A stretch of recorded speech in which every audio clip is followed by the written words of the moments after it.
dapat warisan dunia aja saling kejar-kejaran. Coba lihat nih, warisan dibagi, oh nggak mau, nggak kebagian, semua pengen kebagian. Apalagi kalau nilainya banyak, 1 miliar, 1 miliar, 1 miliar, bisa ribut tuh. Padahal orang yang ribut urusan warisan itu, kalau dia muslim, ribut warisan, itu ada riwayat mengatakan seperti ahli neraka jalan-jalan di muka bumi. Hati-hati. Orang yang rebutan warisan, sampai lupa dengan silaturahim, itu orang yang seperti jalan-jalan di muka bumi. Ahli neraka jalan-jalan di bumi. Karena dia bermaksiat pada 3 hal sekaligus. 1, bermaksiat kepada Allah, karena warisan itu dibuat untuk memberikan maslahat, bukan untuk ribut. Yang kedua, maksiat kepada orang tua yang telah wafat. Kalau masih hidup bisa minta maaf, kalau sudah meninggal bagaimana minta maafnya? Bapak ibu Anda kumpulin warisan supaya Anda hidupnya nyaman, bukan supaya ribut. Kalau antum ribut, antum durhaka tuh sama orang tua. Apa enggak mikir bagaimana perasaan mereka di alam kubur? Sudah urusan dunianya merepotkan, di dalam kandungan merepotkan, lahir merepotkan, wafat pun merepotkan pula. Mau antum apa? Hah? Yang ketiga, memutus silaturahim. Dosa memutus silaturahim itu luar biasa. Menyambung silaturahim, menambah umur. Umur itu keberkahannya. Memutusnya sama dengan memutuskan nilai-nilai kebaikan dari Allah Subhanahu wa taala. Bahkan kalimat silaturahim langsung terkait dengan nama Allah. Di An-Nisa ayat pertama itu. Lihat kalimatnya, ya ayyuhan nasu taqu rabbakumul ladzi khalaqakum min nafsin wahidah wa khalaqa minha zawjaha wa batha minhuma rijalan katsiran wa nisaa'a wattaqullaha alladzi tasaaluna bihi wal arham. Tasaul bil arham dilekatkan dengan takwa kepada Allah. Artinya kalau ada orang yang memutus silaturahim, artinya dia sedang menghindari takwa kepada Allah. Dia sedang tidak bertakwa. Dicoret oleh Allah, bukan hamba yang bertakwa. Kata para ulama, ada yang mengatakan ini seperti ahli neraka jalan-jalan di bumi.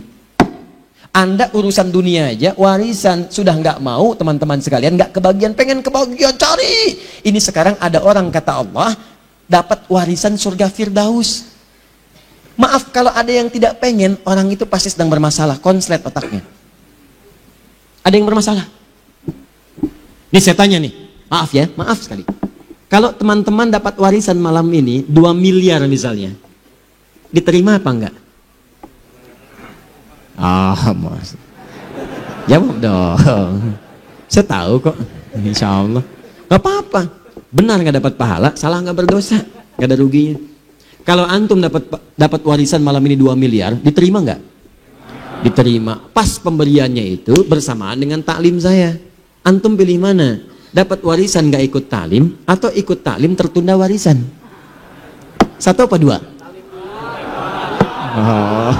Kalau 2 miliar aja yang Anda dapatkan, belum tentu Anda nikmati. Anda meninggal tidak dikubur dengan Anda. Begitu Anda kejar-kejar. Sekarang Allah tawarkan surga Firdaus. Kalau Anda nggak kejar itu, wah ada yang salah dalam hidup tuh. Ada yang keliru itu. Nah, yang paling dahsyat kalau Anda dapatkan ini, kejar yang Firdaus, maka dunia akan diikutkan oleh Allah. Dunia ikut Anda, bukan Anda ikut dunia.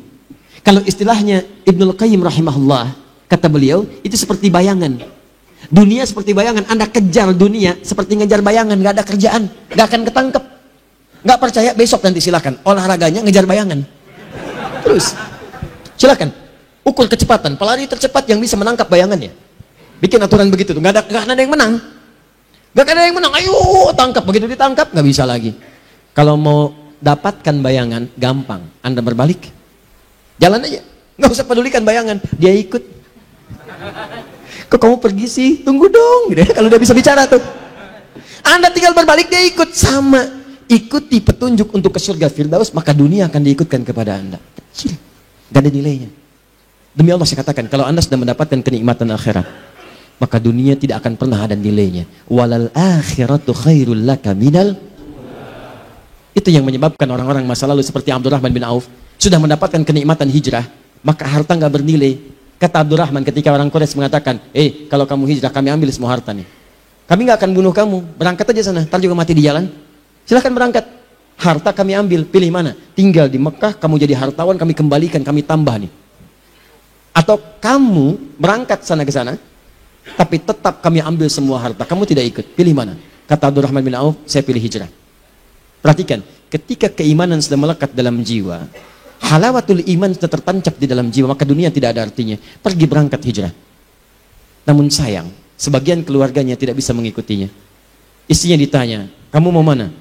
Ikut suami, saya ambil semua harta, berangkat sana, pakaian yang melekat silahkan pakai.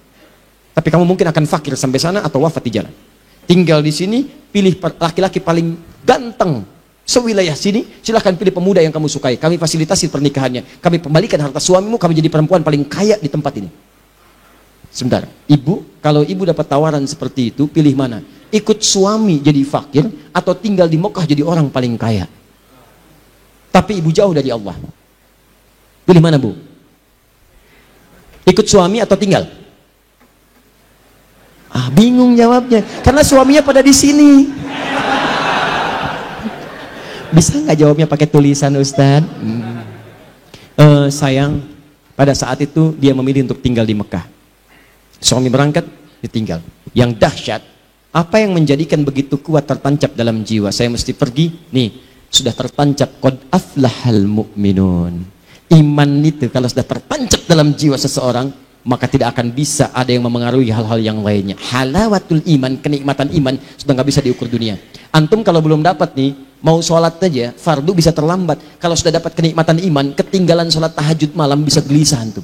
Padahal cuma sunnah.